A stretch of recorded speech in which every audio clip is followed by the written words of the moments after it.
Praise God. खुदा यीशु मसीह के नाम में आप तमाम को सलाम। आइए, जिनके पास बाइबलें हैं, बाइबल की आखिरी किताब मुकाशफा की किताब, उसका 5वां बाब मेरे साथ निकालिए। 5वें बाब की चंद आयत में आपके सामने पढ़ना चाहता हूँ, फिर आप आराम से बैठ सकते हैं। और जो तख्त पर बैठा था, मैंने उसके दाहिने हाथ में एक किताब देखी जो अंदर से और बाहर से लिखी हुई थी। उसे 7 मोहरें लगाकर बंद किया गया था। फिर मैंने एक जोरावर फरिश्ता को बुलंद आवाज से यह मनादी करते देखा कि कौन इस किताब को खोलने और इसकी मोहरें तोड़ने के लायक है। कोई शख्स आसमान पर या ज़मीन के नीचे उस किताब को खोलने या उस पर नजर करने के काबिल ना निकला। और मैं इस बात पर जार जार रोने लगा कि कोई उस किताब को खोलने या उस पर नजर करने के लायक ना निकला।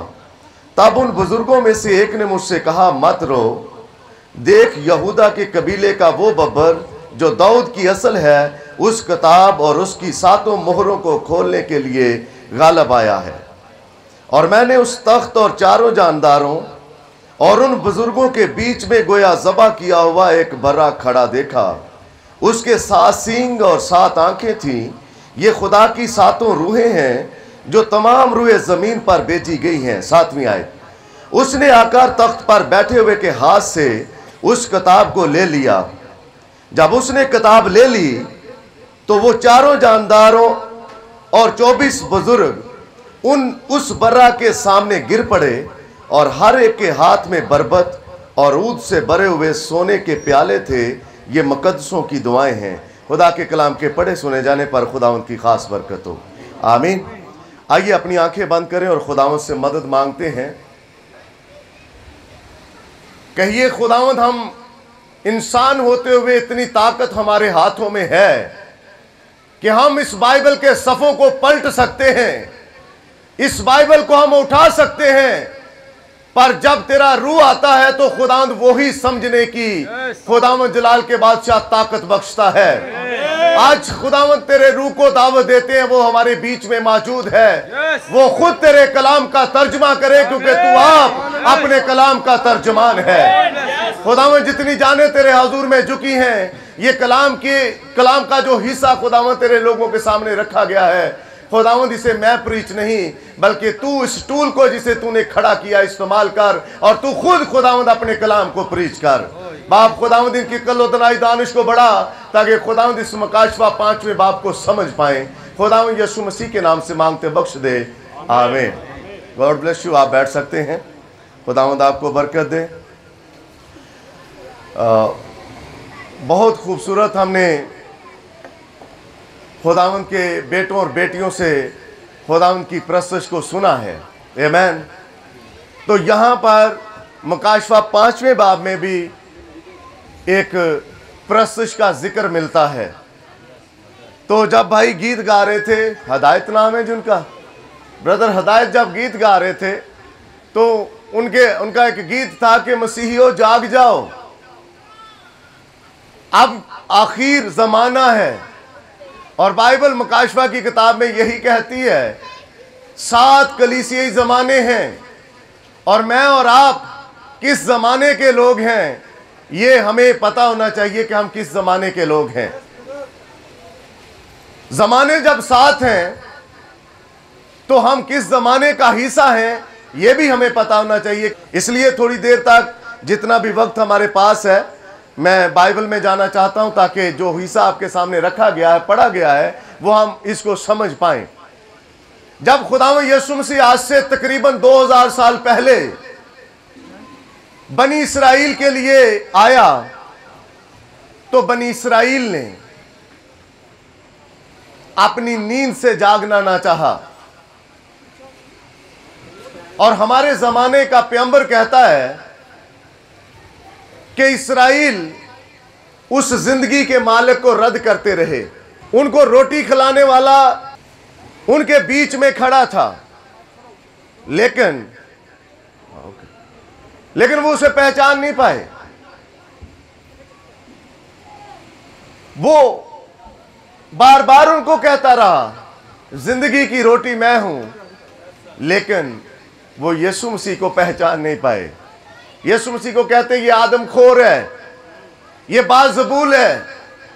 यीशु मसीह नविश्तों की तरफ उनका रुख करता रहा, लेकिन वो बार बार यीशु मसीह को इसी तरह ताने मारते रहे। जब यीशु मसीह को रद्द किया,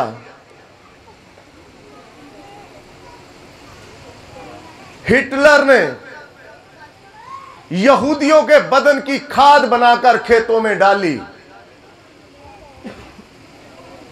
जो कुछ उनके साथ हुआ, ये पढ़े लिखे भाई जानते हैं कि यहूदियों के साथ क्या हुआ जब उन्होंने जिंदगी के मालिक को रद्द किया। पिलातूस से कहते हैं, तू फिक्र ना कर, इसके खून का बदला हमारे ऊपर और हमारी औलादों के ऊपर है। ये जो कुछ कहता है इसकी बात ना सुन। पिलातूस कहता है कि मैं तुम्हारी खातिर किसको छोड़ दूं, क्योंकि पिलातूस की बीवी ने भेजा था उसके पास पैगाम कि ये शख्स रास्तबाज है, इससे कुछ वास्ता ना रख। तो पिलातूस उसे छोड़ना चाहता था। बाइबल गवाह है, पिलातूस खुदा यीशु मसीह को सलीब पर नहीं देना चाहता था। तो सलीब पर दिया किसने? पास्टरों ने, उस वक्त की तंजीमों ने, फकीयों और फरीसियों ने। और आज भी पुलपट पर कलाम मसलूब होता है। जब कलाम को पूरे तौर पर पेश नहीं किया जाता तो कलाम को आज भी कील लगते हैं। आज भी कलाम को 7 जगहों से छेदा जाता है। आमीन।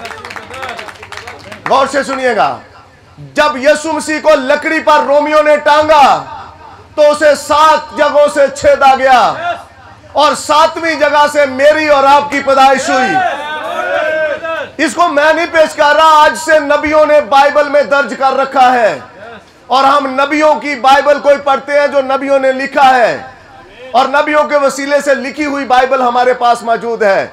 जो बाइबल आपके घरों में है वो बाइबल बंद थी, उस बाइबल पर 7 मोहरें लगी थी, और ये स्क्रोल की सूरत में थी। एक मोहर आई, उसे लपेट दिया, एक तुमार आया, उसे लपेट दिया गया और उस पर मोहर कर दी गई। फिर अगला तुमार आया, उसे लपेट दिया गया, स्क्रॉल कर दिया गया, उस पर मोहर कर दी गई। तो ये बाइबल के कितने चैप्टर हुए? 7। इन 7 चैप्टर्स को मोहरें लगाकर बंद कर दिया गया। ये भाई लोग जानते हैं मकाशवा 5वां बाब क्या है, लेकिन आप जो सादा लोग हैं, मैं आपको बताना चाहता हूं मकाशवा 5वां बाब अगर हम शुरू करें तो पैदाइश पहले बाब से मकाशवा आखिरी बाब तक चलता है। ये 5वां बाब छुटकारे का बाब है। आमीन। आइए दोबारा इस बाब की तरफ रुख करते हैं। यहूदियों को जब खाद बनाकर हिटलर ने अपने खेतों में डाली, क्यों डाली? क्योंकि यहूदियों ने यीशु मसीह को रद्द किया, जिंदगी के बादशाह को रद्द कर दिया। यहूदी कहते हैं ये अपना गोश्त हमें खाने को देता है, हमारे तो बाप दादा ने आसमानी मन खाया। यीशु मसीह यूहन्ना की इंजील 6 बाब में बार बार उनसे कहता रहा, तुम्हारे बाप दादा ने आसमान से मन खाया और मर गए। आज कहां है वो कब्रों के अंदर पड़े हैं। लेकिन उस वक्त के सदूकियों और फरीसियों ने, जो कि आला तालीम याफ्ता थे, मैं अपने पास्टर भाई का शुक्रिया अदा करना चाहता हूं जिन्होंने दावत दी। अपना पुलपट देना कोई आसान काम नहीं है। अपने पुलपट को शेयर करना कोई मामूली बात नहीं, ये दलेरी की बात है, क्योंकि यहां पर जो खड़ा होता है वो बीज बोता है, और अगर वो किसी और तरह का बीज बो जाए तो क्या होगा। इसलिए मैं शुक्रगुजार हूं अपने भाई जुवेद का कि उन्होंने पुलपट दिया, ब्रदर अकरम रोशन का, उनकी वसासत से ये जगह, ये प्लेटफॉर्म हमारे लिए मुहैया हो सका। खुदावंद आप सबको बरकत दे। और मैं अपने भाई से कहना चाहता हूं, हमारा फिरोजपुर रोड के ऊपर ही खुदावंद ने हमें चर्च दिया। मैं खिदमत नहीं करना चाहता था, मैं साल्वेशन आर्मी का एक कलीसिया का मेंबर था। मेरे फूफा जी उस कलीसिया के मेजर थे, वो मुझे साल्वेशन आर्मी में लेकर जाना चाहते थे, लेकिन मैं किसी तरह हादसाती तौर पर पेंटिकॉस्टल की सेमिनरी तक पहुंच गया। सेमिनरी हो गई लेकिन बाइबल नहीं समझ आई। साल्वेशन आर्मी का चर्च 4 साल चलाया लेकिन बाइबल समझ नहीं आई। पर एक दिन इस पैगंबर की किताब मेरे हाथ में आई 2004 में।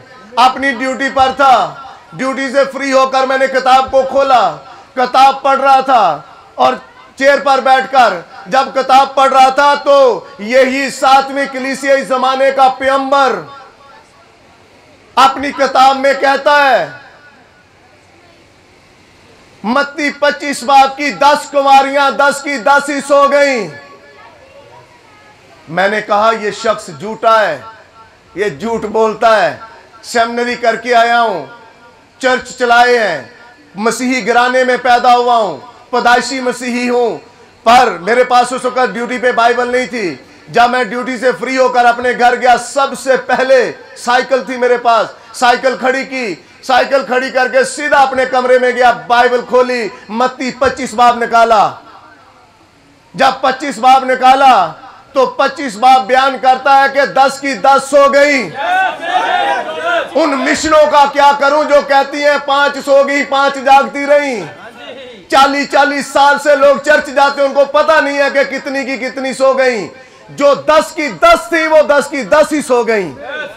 क्यों? क्योंकि दुल्हा ने देर लगाई। आमीन। जब दुल्हा ने देर लगाई, फर्क सिर्फ यह था कि 5 के पास एक्स्ट्रा ऑयल था, पर 5 के पास ऑयल नहीं था। तेल रूहुल कुदस की तशबीह है, और जिनके पास रूहुल कुदस है वो दरवाजे के उस पार हो जाएंगी, पर जिनके पास रूहुल कुदस नहीं है वो ट्रिबुलेशन पीरियड का हिस्सा बनेंगी, वो तीसरी जंगे अजीम का हिस्सा बनेंगी, इसलिए उनके बदलों की खाद बन जाएगी। ये मैं नहीं कहता, ये यिर्मयाह कहता है, और 427-30 साल पहले यिर्मयाह किताब में लिख चुका है। आमीन। ये मेरी कोई आवाज नहीं है, ना मेरी कोई बात है। मेरे पास अगर कोई पैगाम है तो मेरे अपने पैगंबर का पैगाम है, मेरे अपने जमाने के नबी का पैगाम है जो कि सच्चा है। आमीन। इसलिए उसने कहा कि ये 5वां बाब छुटकारे का बाब है। आइए बाब की तरफ रुख करते हैं। लिखा है, और जो तख्त पर बैठा था मैंने उसके दाहिने हाथ में एक किताब देखी जो अंदर से और बाहर से लिखी हुई थी। उसे 7 मोहरे लगाकर, अगर आप पढ़ना चाहते हैं तो यिर्मयाह 32 बाब में जाकर आप देख सकते हैं। यह किताब यिर्मयाह ने भी देखी। यिर्मयाह कैद के अंदर था, यिर्मयाह कैदो बंद में था। यिर्मयाह ने इस किताब को मोहरे लगते देखा, और जब यिर्मयाह ने इस किताब को देखा तो यिर्मयाह कहता है इस किताब के एक हिस्सा को एक मिट्टी के बर्तन में रखा गया, एक हिस्सा खुला था, एक हिस्सा बंद था, और खुला हुआ हिस्सा और बंद किया हुआ हिस्सा, ये बाइबल ही बताती है कि खुला कौन सा है और बंद कौन सा है। आइए 5वें बाब की तरफ रुख करते। मैं आपका बहुत थोड़ा वक्त लूंगा, लेकिन तवज्जो चाहता हूं कि आप इस बाब को समझिएगा। लिखा है, जो ये किताब अंदर और बाहर से लिखी थी, मैंने एक जोरावर फरिश्ता को बुलंद आवाज से यह मनादी करते देखा कि कौन इस किताब को खोलने और उसकी मोहरे तोड़ने के लायक है। ये यूहन्ना 5वें बाब में जमीन पर नहीं है, ये 4थे बाब में आसमान पर उठाया गया है। अगर आप अपनी बाइबल का सफा पलटे तो ठीक पीछे 4था बाब है, और 4थे बाब के अंदर वो आसमान पर पहुंच चुका है, और वो तख्त देखता है 5वें बाब में, उस पर कोई एक बैठा है, और उस एक बैठे के हाथ में एक किताब है। ये किताब कौन सी है? ब्रदर ब्रैनम कहते हैं ये किताब आदम के इख्तियार थे। आदम के गिरावट की वजह से जो उस पर मौत और बीमारियां आई, यानी हवा और आदम के गिरने की वजह से इस किताब में आदम का हिस्सा था। हम गीत भी गाते हैं, मोहरा दी पोथी हाथ चिपड़ी। इस किताब में मेरे और आपका हक था, लेकिन इस किताब को आदम से लेकर यूहन्ना तक कोई नहीं खोल पाया, क्योंकि यूहन्ना को शरीयत का आखिरी नबी कहा गया है। मलाकी आखिरी नबी नहीं है, यूहन्ना शरीयत का आखिरी नबी है। और जब हम इन चीजों को देखते हैं तो यह किताब बंद थी, और इस किताब पर कितनी मोहरें थी? 7। इस बात को याद रखिए। और 7 मोहरें बंद, और एक फरिश्ता मनादी करता है कि कौन इस किताब को खोल सकता है। और कोई शख्स, आसमान पर शख्स होना चाहिए, आसमान पर तो फरिश्ते हैं, लेकिन यूहन्ना क्यों एक शख्स की बात करता है? इस प्लान को, इस भेद को हम देखेंगे थोड़े वक्त में। आगे निकलते हैं। और कोई शख्स आसमान पर या जमीन के नीचे, यानी तीनों जगहों पर, आसमान पर, जमीन के नीचे कौन थे? आदम से लेकर इब्राहिम, इसहाक, मूसा, दानियल, यिर्मयाह, इसहाक, याकूब, ये सब नीचे पड़े हुए थे। इनमें से कोई इस किताब को खोल नहीं सकता था। किताब को खोलने के लिए एक ऐसी चीज जरूरी थी जो कि हम 5वें बाब में देखेंगे। किताब खोलने के लिए बेऐब होना चाहिए था। किताब को खोलने के लिए जो पैदाइश मेरी और आपकी हुई है, उस पैदाइश से मुबर्रा होना चाहिए था। यानी जो किताब खोल सके, उसकी पैदाइश शख्स से नहीं हो, वो बोले हुए कलाम से पैदा शुदा हो। वो किताब को लेने के लिए ये ऐसी हस्ती होनी चाहिए कि वो स्पोकन वर्ड से पैदा शुदा हो। इसीलिए मरियम ने कहा, मेरे लिए तेरे कौल के मुआफिक हो। जैसा फरिश्ते तूने पैगाम दे दिया, मेरे लिए ऐसा ही हो।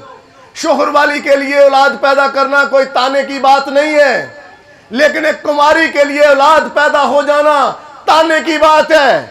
इसका शोहर नहीं था, सिर्फ मंगनी हुई थी। और जब मंगनी हुई थी तो हुआ क्या? ये कुमारी लड़की थी और फरिश्ता इसके पास पैगाम लेकर आया। तो पता चलता है कि खुदावंद यीशु मसीह बोले हुए कलाम से पैदा हुआ है। आमीन। आगे निकलते हैं जी। और मैं इस बात पर जार रोने लगा कि कोई इस किताब को खोलने या उस पर नजर करने के लायक ना निकला। कौन रोता है? यूहन्ना। ये यूहन्ना कौन है? खुदावंद यीशु मसीह का शागिर्द, सबसे छोटा।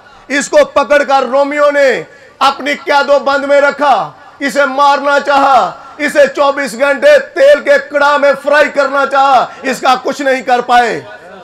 जब उनको पता चला कि आग भी इसका कुछ नहीं करती, तेल भी इसका कुछ नहीं कर पा रहा, उन्होंने कहा इसे निकालो। ये रोमी कानून के ऊपर एक धब्बा है, हम इसका कुछ नहीं बिगाड़ पा रहे, इसे निकालो, इसे पतमस के जजीरे में फेंक दो। और वहां पर जब इसे फेंका गया, और फेंकने के बाद खुदा ने इस यूहन्ना को विजिट करना शुरू किया। अगर आपका पतमस नहीं है, खुदा आपको विजिट नहीं करेगा। पतमस होना जरूरी है। पतमस में है क्या? ना पानी साफ, ना खुराक अच्छी, ना कोई अच्छी चीजें। वहां पर सांप है, बिच्छू है, काला पानी है, कोई चीज उसके पास अच्छी नहीं है। आज जो बिलीवर है, क्या वो अच्छी जिंदगी बसर कर रहा है? बिलीवर को चारों तरफ से ताने में नहीं है।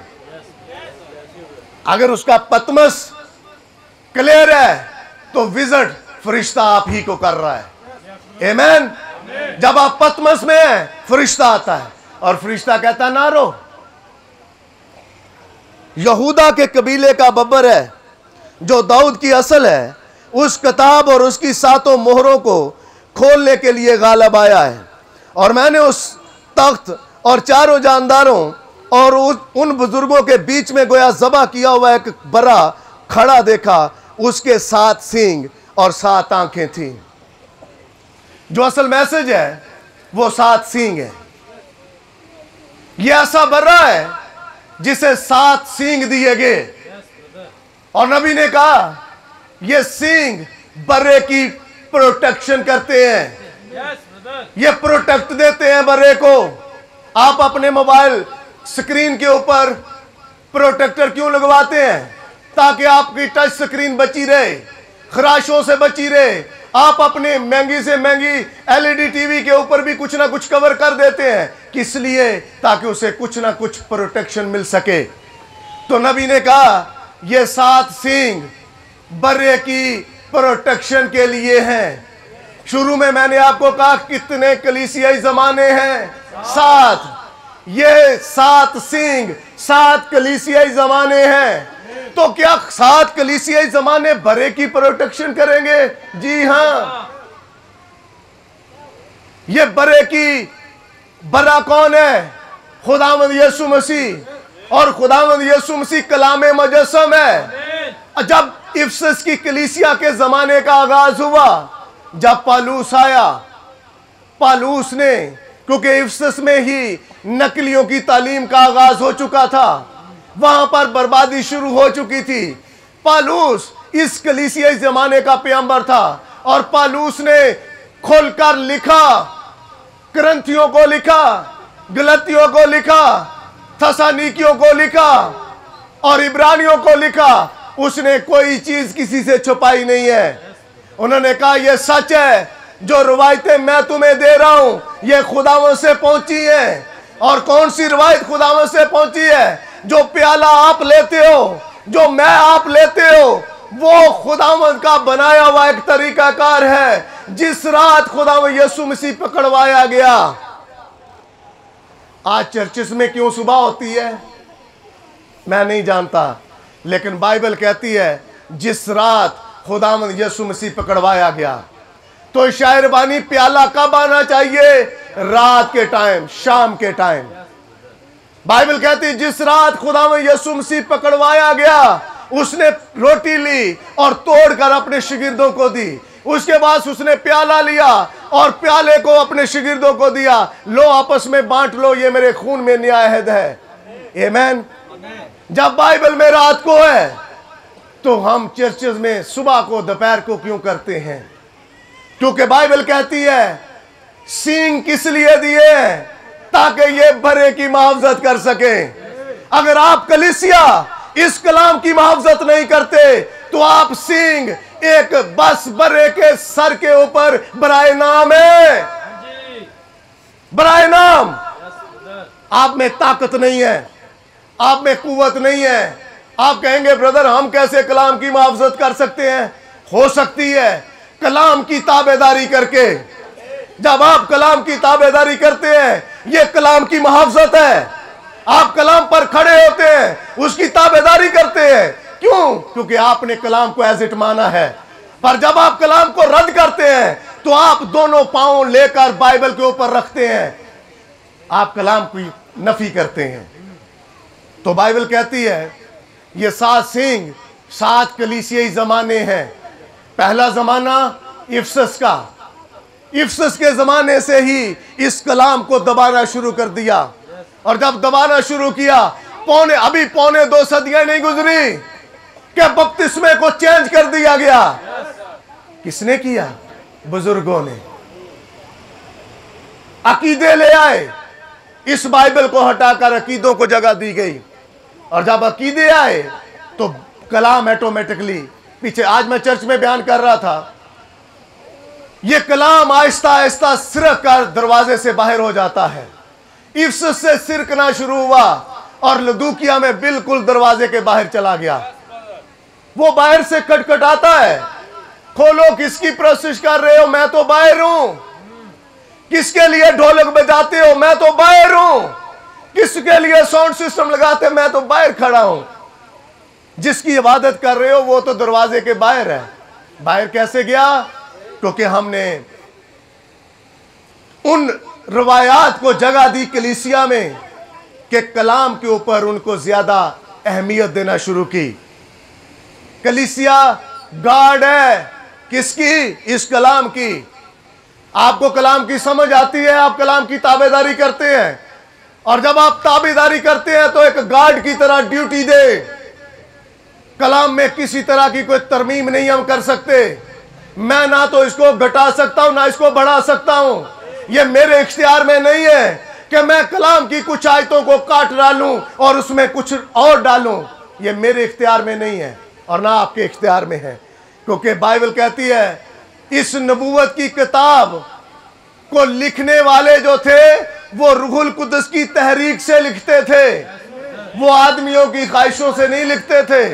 जहां बाइबल बयान करती है कि पूरी बाइबल में बपतिस्मा खुदावंद यीशु मसीह के नाम का है, तो बपतिस्मा खुदावंद यीशु मसीह के नाम का ही है। ये टाइटल का नहीं है, ये बच्चों का बपतिस्मा नहीं है बाइबल में। फक्त यीशु मसीह ने बच्चों को उठाया और उसने कहा इन्हें मेरे पास आने दो, इन्हें मना ना करो, और उनके सर पर हाथ रखकर उन्हें बरकत दी। बपतिस्मा जब हम पाते हैं तो हम यीशु मसीह के मरने का इकरार करते हैं। आमीन। जब हम मरने का इकरार करते हैं तो हमारे ऊपर ये चीजें खुलती हैं, जो चीजें आदम और हवा के गिरावट की वजह से गिरवी हो चुकी थी, वो गिरावट में जा चुकी थी, वो उनको रहन रख दिया गया था। उसको, इस किताब को खोलने के लिए एक शख्स चाहिए था। वो शख्स यूहन्ना को नहीं मिल रहा, ना तो आसमान पर, ना जमीन पर, ना जमीन के नीचे। ब्रदर ब्रैनम कहते हैं आदम आया। आदम, जब मैं और आप सफर करते हैं रोड के ऊपर, ये टोल टैक्स लगे होते हैं, हम पे करते हैं और आगे निकलते हैं। मोटरवे पर करें तो वहां पर भी टोल टैक्स देकर हम आगे निकलते हैं, उसके बगैर हम नहीं जा सकते। तो ये एक ऐसा रास्ता था जिसके ऊपर अपने लहू का टैक्स देना था। आदम आया, खुदा ने रोक दिया, साइड पे हो जा। नूह आया, खुदा ने रोक दिया, साइड पे हो जा। इब्राहिम आया, खुदा ने रोक दिया, साइड पे हो जा। अयूब आया, खुदा ने रोक दिया, साइड पे हो जा। इब्रानियों के खत में पालूस लिखता है मेरा और आपका एक सरदार काहिल है जो अपना ही खून लेकर पाक तरीन मकाम में दाखिल हो गया। उसे नहीं रोका गया। उसे क्यों नहीं रोका गया? इसलिए कि वो यहूदा की असल है। आमीन। इसलिए कि वो ज़बा किया हुआ बर्रा जो यूहन्ना देख रहा था, वो वही बर्रा था, उसे नहीं रोका गया। आदम की सारे इख्तियार गिरवी जा चुके थे। आदम अपनी सारी चीजें खो चुका था, इसके साथ साथ हवा भी खो चुकी थी। आदम बूढ़ा होना शुरू हुआ, उसके बाल वाइट होना शुरू हुए। क्या आदम में नहीं थे? नहीं थे। जब आप आसमान पर जाएंगे आपके बाल लंबे होंगे, काले होंगे। जिनके वाइट हो चुके हैं उनके काले हो जाएंगे, क्योंकि हम आसमान पर जवान होंगे। ये बुढ़ापा क्यों आया? हवा के गिरने के सबब से। जब हवा गिरी सारी चीज, जमीन गिर गई, लानती हुई जमीन।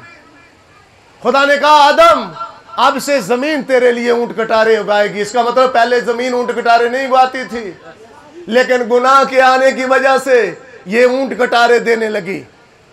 जब हर एक चीज चली गई, मैं दो चार चीजें आपके सामने रखना चाहता हूं कि आदम की क्या क्या चीज गिरवी जा चुकी थी। आदम के साथ मेरी और आपकी भी जा चुकी थी। इस किताब को खुलने का इंतजार कौन करता है? यूहन्ना। यूहन्ना को ऐसे रोना नहीं आता। यूहन्ना अपना नाम उस किताब में देख चुका था। आदम ने जो चीजें गिरवी रख दी, पहले नंबर पर हमेशा की जिंदगी। आदम के पास एक अब्दी जिंदगी मौजूद थी, लेकिन गुनाह में गिरने की वजह से उस पर मौत आई, वरना आदम अब्दियत में जीता। नंबर दो, आदम की हुक्मरानी जमीन से जाती रही। अब जमीन पर कौन हुक्मरान है? शैतान। और जब हम ऐसे ही पढ़ते हैं ब्रदर ब्रैनम का इस बुरे जमाने का खुदा, उसमें नबी ने कहा ना सिर्फ जमीन पर, इस फजा में भी उसकी हुक्म है, हुकूमत चलती है, और वो हुक्मरान है लोगों के ऊपर। आज किस तरह? इंटरनेट के थ्रू, मुख्तलिफ डिवाइसेस के थ्रू वो हुक्मरानी करता, पकड़ता है लोगों के जहनों को। ये बच्चे वक्त से पहले, मैं ये तो नहीं कहूंगा कि उन्हें होना ही चाहिए, लेकिन अभी उनकी एज ही नहीं है, लेकिन बेरा रवि का शिकार हो जाते हैं, अपने बाप मां की फरमाबरदारी नहीं करते। अभी इतनी उम्र नहीं है, कद काठ नहीं है, लेकिन मुंह में बड़ी जबान लग चुकी है। किस वजह से? इसलिए क्योंकि हुक्मरान ने उनके जहन को अपने कब्जे में कर लिया है। ब्रदर ब्रैनम का मैसेज है सबसे बड़ी जंग जो कभी लड़ी गई, और उन्होंने उसमें कहा मैदान जंग के लिए एक मैदान, जंग लड़ने के लिए एक मैदान होना चाहिए, और वो मैदान इब्लीस चुन चुका है। और खुदा भी उसी मैदान के अंदर काम करता है, अबलीस भी उसी मैदान के अंदर काम करता है। और वो मैदान कौन है? मेरा और आपका ज़हन। इसी दिमाग में वो अपनी चाल चलता है। वो बाइबल को समझने नहीं देता। नहीं नहीं नहीं नहीं नहीं, ये तो ऐसे नहीं है, ये तो ऐसे है, ये तो आज तक हमने सुना नहीं है, ये तो आज तक हुआ नहीं है। वो ऐसी सोचो विचार हमारे जहनों में डाल देता है कि हम बाइबल के असल मतन से हट जाएं। पहले नंबर पर हमेशा की जिंदगी, दूसरे नंबर पर जमीन पर उसकी हुक्मरानी थी, और तीसरे नंबर पर आदम और हवा की और खुदा की इलाही रफाकत थी। आदम खो गया, उस फेलोशिप को आदम ने गिरवी रख दिया। आज हम 40-40 रोजे रखते हैं, खुदा विजिट नहीं करता। क्यों नहीं करता? क्योंकि फेलोशिप तोड़ चुके हैं, खुदा से फेलोशिप टूट चुकी है। चौथे नंबर पर हवा और आदम दोनों बराबर थे, पर गिरावट की वजह से आदम को कहा गया कि तू अब से अपनी औरत पर हुक्मरानी करेगा। ये 2-4 पॉइंट मैं आपके सामने रख रहा हूं। ये बंद थे मुकाशवा 5वें बाब में। अब यूहन्ना देखता है कि कौन इस किताब को खोलेगा। अगर यह किताब नहीं खुलती तो हमेशा की जिंदगी नहीं मिलती। अगर यह किताब नहीं खुलती, आपको पता है 1000 साल बादशाही का दौर आने वाला है। आमीन। आप 1000 साल बादशाही के वारिस हैं, लेकिन 1000 साल बादशाही से पहले जमीन का दुरुस्त होना बहुत जरूरी है।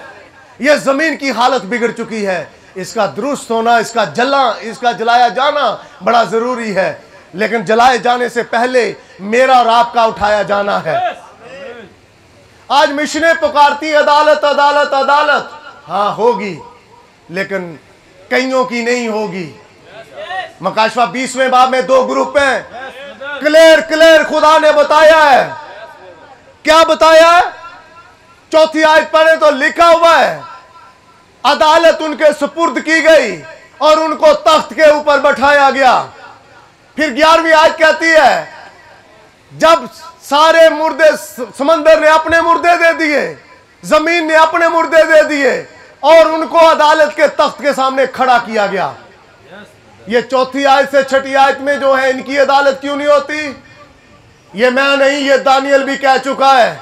वो तख्त के ऊपर विराजमान है। ये कौन है? ये वही है जिन्होंने कलाम की प्रोटेक्शन की है, जिन्होंने कलाम की ताबेदारी की है। अगर आज आप कलाम सुनकर अपने घर में जाते ही भूल जाएं, तो ये कलाम की ताबेदारी नहीं है, बिल्कुल भी नहीं है। कलाम की ताबेदारी क्या है? जो आपने सुना है उसके ऊपर कायम हो जाओ।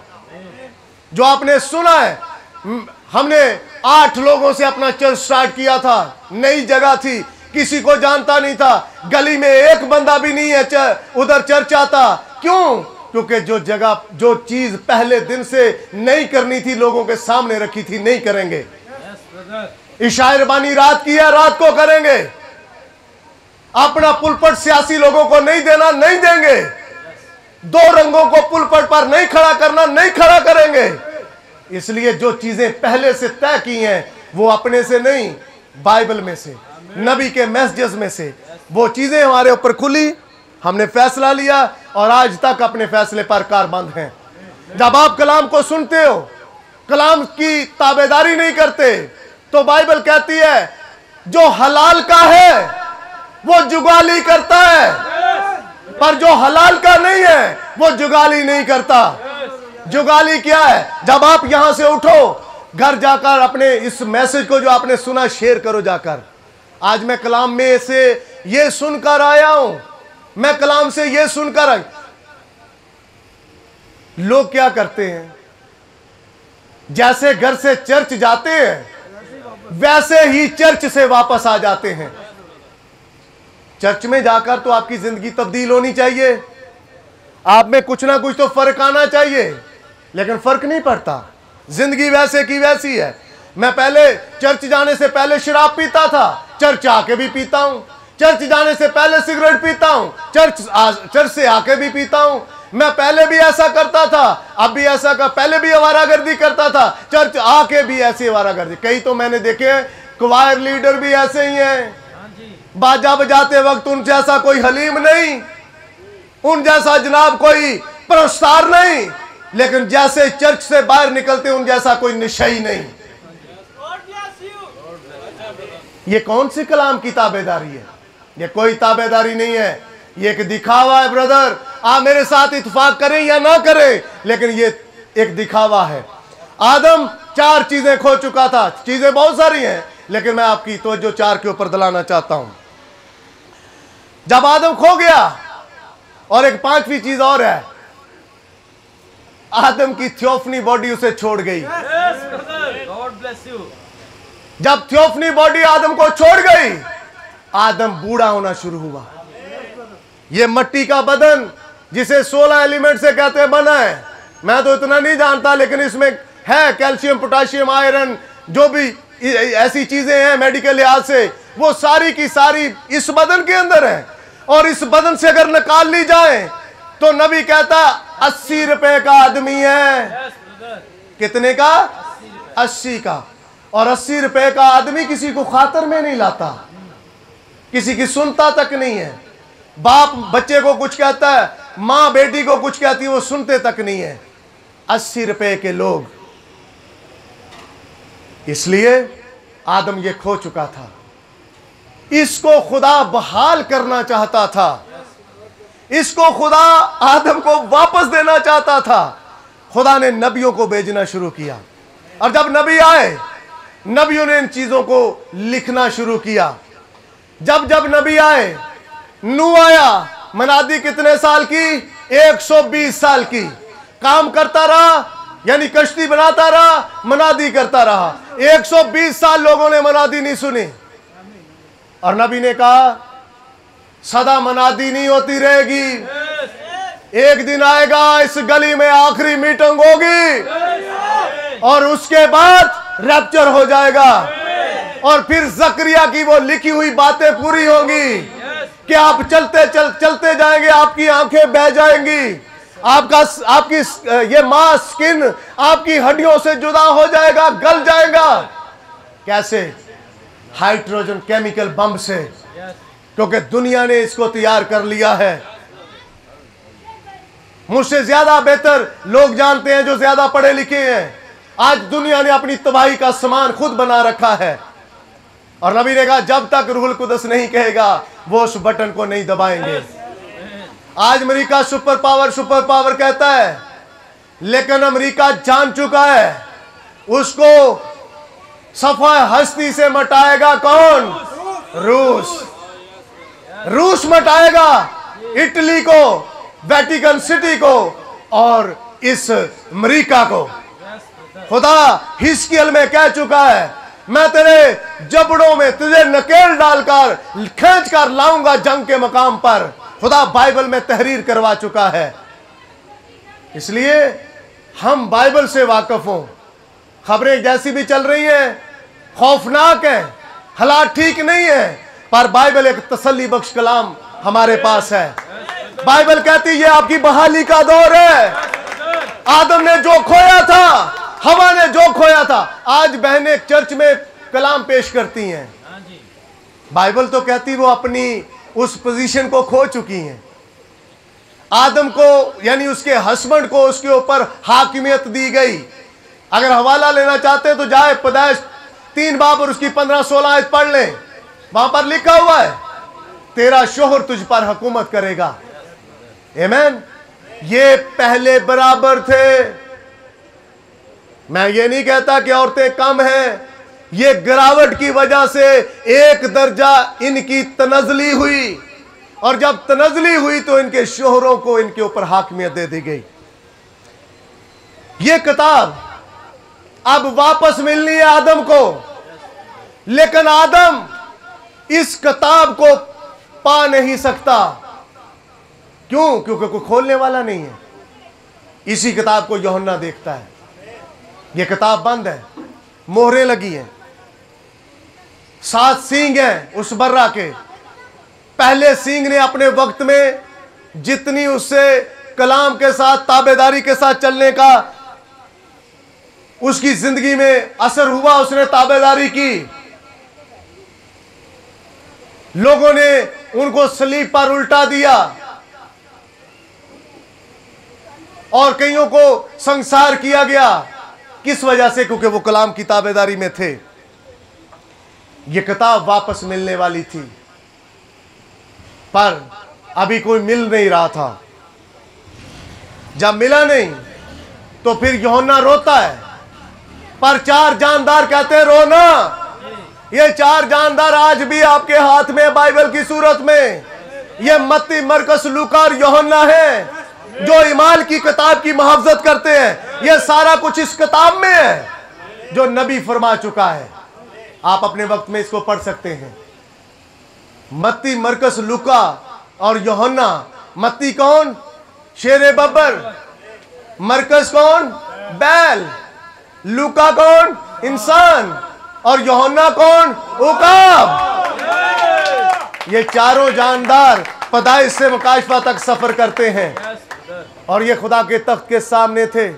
उन्होंने कहा यूहन्ना ना रो, ये किताब बहुत जल्द खुलने वाली है। यहूदा की असल जो है वो ही इस किताब को खोलेगा। वो आदम को हमेशा की जिंदगी दोबारा से वापस लौटाएगा। वो आदम को जमीन पर हुक्मरानी दोबारा से देगा। वो थियोफनी की जो रफाकत टूट चुकी है वो दोबारा से थियोफनी आदम को देगा। आदम और हवा, जो कि हवा एक दर्जा नीचे आई है, ये दोबारा उस सूरत में इनको बहाल करेगा। कौन? मेरा और आपका बर्रा खुदावंद यीशु मसीह। इसलिए ये किताब खुलने जा रही थी। 6ठे बाब में ये किताब खुलती है। 7वें बाब में, 6ठे बाब से खुलती है और 7वें बाब में खुदा एक और ट्विस्ट देता है। बाइबल में 1,44,000 पर मोहर होती है। खुदा उस मोहर को ब्रेक लगा देता है और 1,44,000 पर मोहर करता है पहले। और ये 1,44,000 कौन है? मेरा मकसद ये नहीं है कि मैं यहां पर खड़ा होकर आपके ऊपर लेक्चर झाड़ूं या आपको बताऊं। मेरा मकसद आपको खड़ा करना है। आप इस बाइबल को जाने। ये 1,44,000 बनी इस्राएल का बकिया है जो खुदावंद यीशु मसीह को कबूल करेंगे। और लिखा हुआ है शरीयत ऐसा नहीं कर सकती थी, कभी नहीं कर सकती थी। इसको करने के लिए एक शख्स चाहिए था जो जमीन पर चल सके, जो आसमान पर उस बैठे हुए के हाथ से किताब को ले सके, क्योंकि ये बहाली की किताब थी, छुटकारे की किताब थी। इसको लेने के लिए उसे इंसानी शक्ल में आना पड़ा, उसे मरियम के बातन से पैदा होना पड़ा, उसे जमीन पर चलना पड़ा, उसे रोमियों के हाथों दुख उठाने पड़े, उसे अपने हाथों में कील लगवाने पड़े, उसे 7 जख्म खाने पड़े, उसे तू मैं करवानी पड़ी लोगों से, उसे डाकुओं के बीच में लटका दिया गया। आमीन। क्यों लटकाया गया? वो सारा ये क्यों कर रहा था? ताकि इस किताब को खोल सके। वो इस किताब को पकड़ने के लिए ये सारा कुछ कर रहा था। वो दुख भी सह रहा था तो भी कहता था बाप हो सके तो ये प्याला मुझसे टल जाए, तो भी इसमें मेरी मर्जी नहीं बल्कि तेरी मर्जी पूरी हो। इसलिए उसने खुदावंद अपने बाप की मर्जी को पूरा किया। आप तराजू देखते हैं, पल्लड़े 2 होते हैं। पुराने वक्तों में देखें तो उसे तकड़ी बोलते थे और तराजू कहते हैं, इंग्लिश में स्केल कहते हैं। जब हम 1 केजी वजन रखते हैं, वट्टा रखते हैं, तो 1 केजी यानी 1 किलो ही चीज आती है।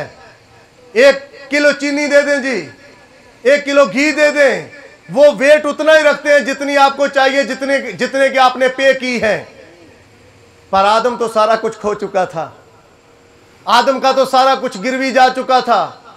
हवा और आदम का सारा कुछ चला गया था। इसलिए उनको जरूरत पड़ी कि उनको चमड़े के कुर्ते पहनाए जाएं। आमीन। इसलिए चमड़े का मुहैया करना जरूरी था और उस चमड़े के कुर्ते में 7 रंग थे। आमीन। और जब 7वें तक ये कुर्ता पहुंचा तो उसका रैप्चर हो गया। आदम से हनूक तक कितने बनते हैं? 7। अगर काइन को बीच में डाले तो बनते हैं 8। पर बाइबल झूठी नहीं है। बाइबल काइन को रद्द करती है, क्योंकि काइन आदम का है ही नहीं, इसलिए उसने इस बाइबल में लिखा भी नहीं। उसने काइन वल्द आदम नहीं लिखा।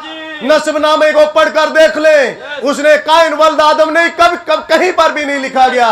उसने कहा आदम से लेकर हनूक तक कितने आए?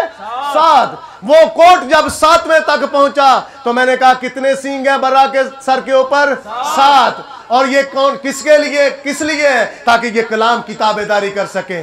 ब्रदर, आपकी कलीसिया, आप लोग अगर कलाम की ताबेदारी नहीं कर सकते तो आप सींग नहीं है। सींग खड़ा होता है। पता है आपको सींग के साथ बर्रे करते क्या है? वो लड़ाई करते हैं। एक के सींग अच्छे हैं, वो अच्छी लड़ाई कर लेता है। आप कलीसिया की पास अगर कलाम की ताबेदारी अच्छी है, आप इब्लीस का मुकाबला अच्छे तरह कर सकोगे। लेकिन अगर आप कलाम की ताबेदारी नहीं कर सकते, वो आपको गिरा देगा और आप गिर जाएंगे, मुसीबत में फंस जाएंगे।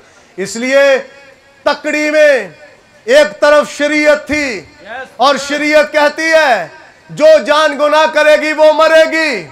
दांत के बदले दांत, आंख के बदले आंख, खून के बदले खून। और शरीयत ने यह अटल फैसला कर रखा था, सबके ऊपर मौत आएगी आएगी।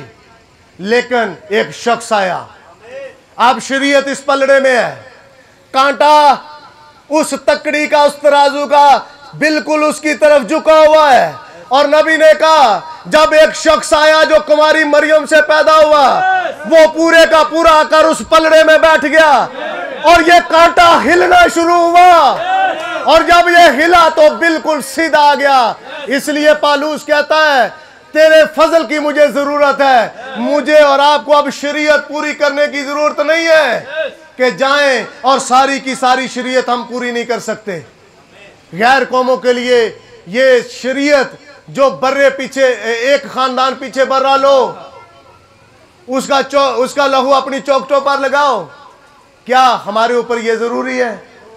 शरीयत में बहुत सारी ऐसी चीजें लिखी हैं, लेकिन खुदावंद यीशु मसीह के उस पलड़े में बैठ जाने की वजह से कांटा बिल्कुल सीधा हो गया और सारी की सारी चीजें बहाल होना शुरू हो गई। आदम को दोबारा से कहां पर ले गया? उस जगह पर जिस जगह पर आज हमारा नबी मौजूद है, उस 6 डिमेंशन के ऊपर 5वीं डिमेंशन से निकालकर, जो कि हेल्थ थी, उसे निकालकर आज वो अपनी उसे 6ठी डिमेंशन के अंदर ले गया। अय्यूब को वहां पर ले गया, आदम को ले गया, इसहाक को ले गया। क्यों लेकर गया? क्योंकि एक शख्स उसे मिल गया था जो इस किताब को खोल सके। ये खून और गोश्त का बदन जो है, ये तो खुदा की बात में जा नहीं सकता। पर आदम और इसहाक कैसे चले गए? क्यों? क्योंकि उनकी थियोफनी बॉडी दोबारा से उनको मिल गई। क्यों लिखा बाइबल में कि जब उसने जान दी कब्रें तिड़क गई, चट्टानें तिड़क गई, कब्रें खुल गई और कई मुकद्दसीन कब्रों से निकलकर उसके जी उठने के बाद उस यरूशलेम में चलते फिरते नजर आए, इसलिए कि उसने उनकी बहाली की। आज खुदावंद यीशु मसीह मेरी और आपकी और इस कलीसिया की बहाली कैसे करता है? इस किताब को खोलकर।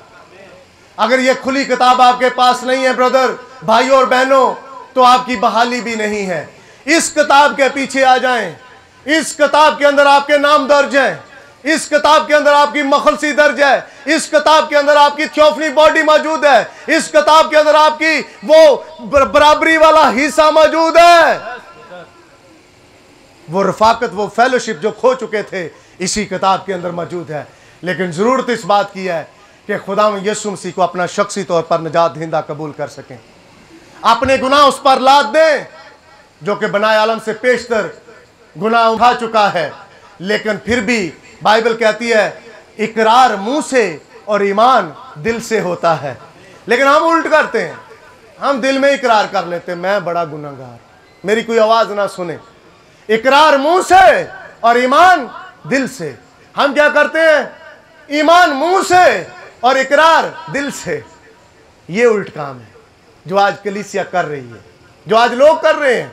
अलानिया कहे खुदावंद मैं गुनहगार था, तूने मेरी खातर ये सारी मुशक्कत सही, तूने मेरी खातर ये सारी रोमियों की मार सही, तू मेरी खातर अपने चेहरे पर थूक ले गया, तू मेरी खातर थप्पड़ सह गया, तू मेरी खातर कोड़े खा गया खुदावंद, इसलिए कि तू शरीयत वाले पलड़े को बराबर कर सके। ब्रदर का मैसेज है शरीयत और फजल, उसको पढ़ें। शरीयत के एतबार से हम कभी भी अपने कामों से रास्तबाज नहीं ठहर सकते थे।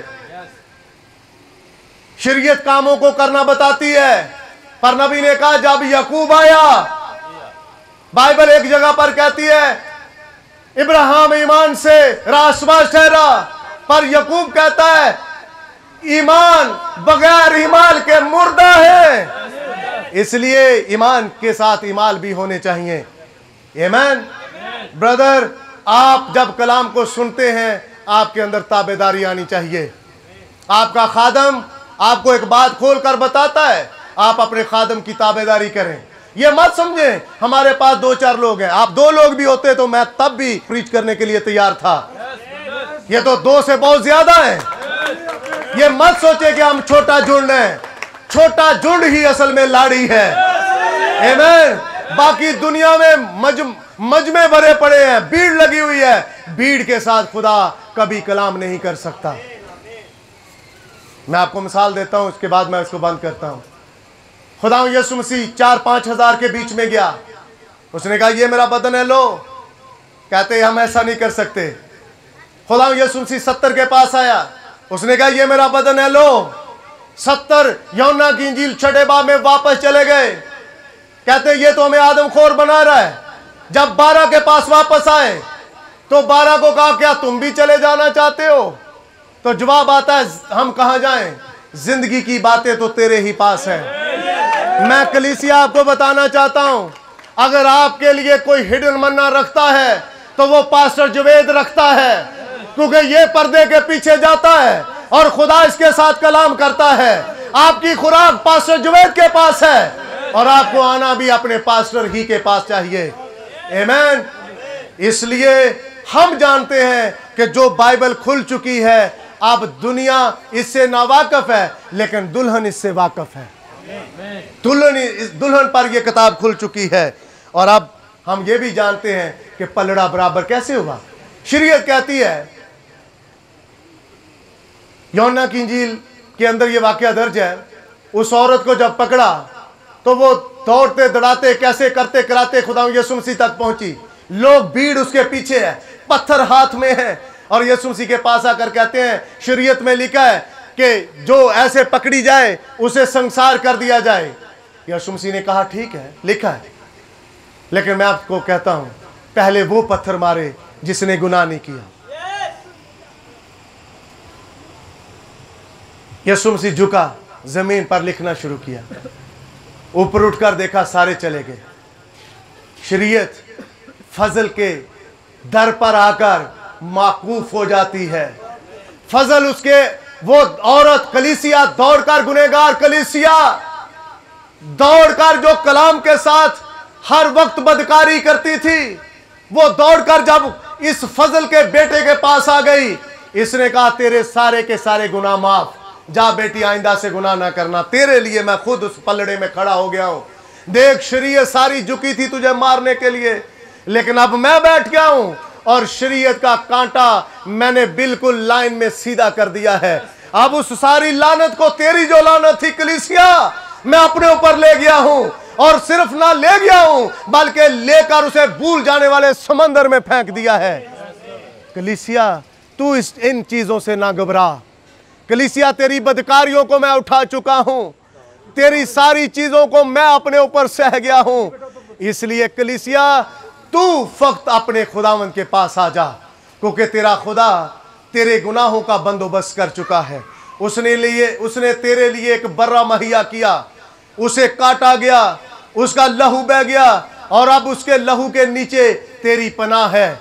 और खुदा की मुहैया करदा जो जगह है वो यीशु मसीह के लहू के नीचे है। भाइयों और बहनों, इस कलाम की सदा वफादारी करें, इस इंसानों की ताबेदारी नहीं, अपने कलाम की, इस बाइबल की और अपने पास्टर की ताबेदारी में चलें, क्योंकि आपके पास्टर के थ्रू ही आपके पास पैगाम आता है। पास्टर टू पास्टर फिरने की जरूरत नहीं है, ये अच्छा है, वो अच्छा है, ये कर रहा है, वो कर रहा है। आप अपने पास्टर की ताबेदारी में चलें, क्योंकि जब खुदा ने आपको एक खादम दिया है तो खुदावंद उसके पास आपकी खुराक का भी बंदोबस्त करेगा। God bless you. खुदावंद आपके साथ हो और खुदावंद आपको हमेशा बरकत दे।